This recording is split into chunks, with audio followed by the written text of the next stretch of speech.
नमस्कार, the Janata live देख रहे हैं आप और मैं हूं आपके साथ पूजा।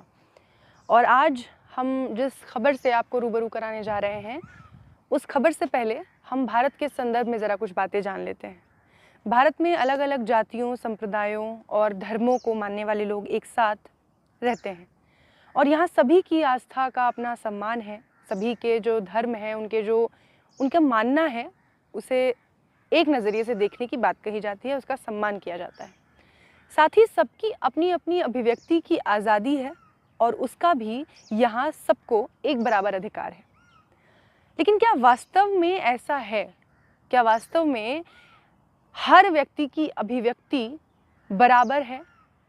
अगर ऐसा है तो फिर वाराणसी के महात्मा गांधी काशी विद्यापीठ में एक राजनीतिक विज्ञान के guest lecturer Mithilesh Kumar Gautam social media पर जब वो कुछ लिखते हैं तो उसके एवज में उन्हें अपनी नौकरी क्यों गंवानी पड़ती है?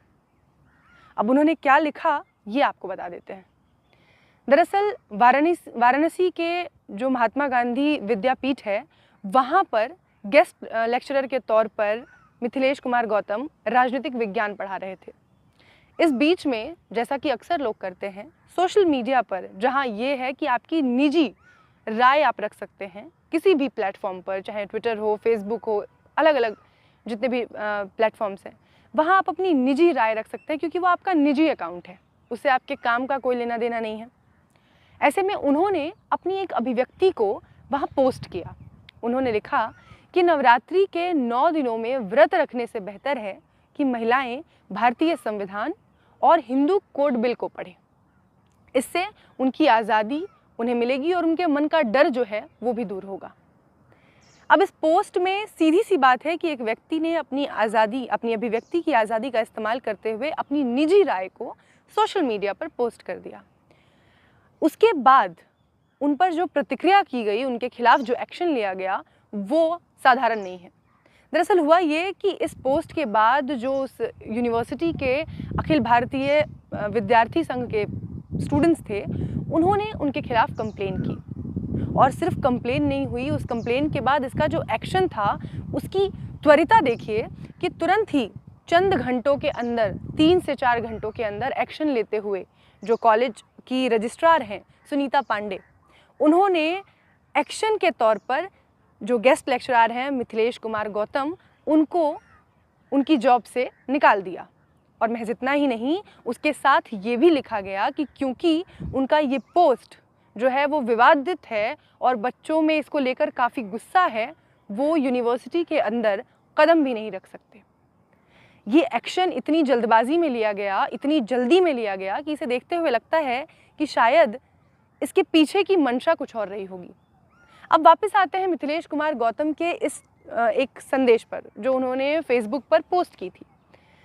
इसमें अगर हम देखें कि क्या गलत और क्या सही है, तो ये फैसला मैं आप पर छोड़ती हूँ कि आपको क्या लगता है कि इसमें उन्होंने क्या गलत कहा या क्या सही था, आपको क्या लगता है, वो आप हमें कमेंट सेक्शन में बता सकते हैं।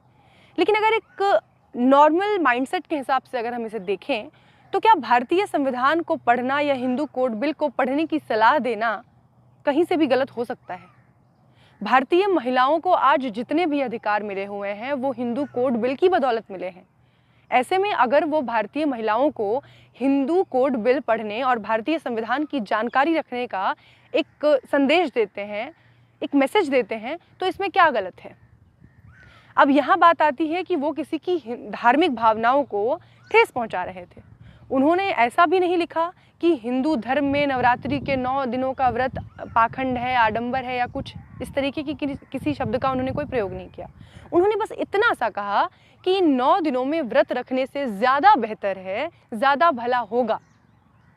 अब इस भलाई के पीछे उनको जो कुछ मिला वो हमारे सामने है, लेकिन उनके इस विचार पर, उनके इन शब्दों पर आपकी क्या राय है, आपको क्या लगता है इन सब के पीछे, ये आप हमें कमेंट सेक्शन में कमेंट करके ज़रूर बताइएगा। और क्या आपको भी ये लगता है कि संविधान को पढ़ने की सलाह देना, हिंदू कोड बिल को पढ़ने की सलाह देना इतना बड़ा अपराध है कि एक व्यक्ति को, एक गेस्ट लेक्चरर एक यूनिवर्सिटी में, उसे अपनी जॉब से हाथ धोना पड़े? आप अपनी राय हमें कमेंट सेक्शन में बताइए, क्योंकि यहाँ विचारों का सारा खेल है, यहाँ विचारों पर ही वार हो रहे हैं लोगों के। ऐसे में आपके विचार हमारे लिए बेहद महत्वपूर्ण हो जाते हैं। आज के लिए बस इतना ही। ऐसी अन्य तमाम खबरों के लिए देखते रहिए द जनता लाइव। धन्यवाद।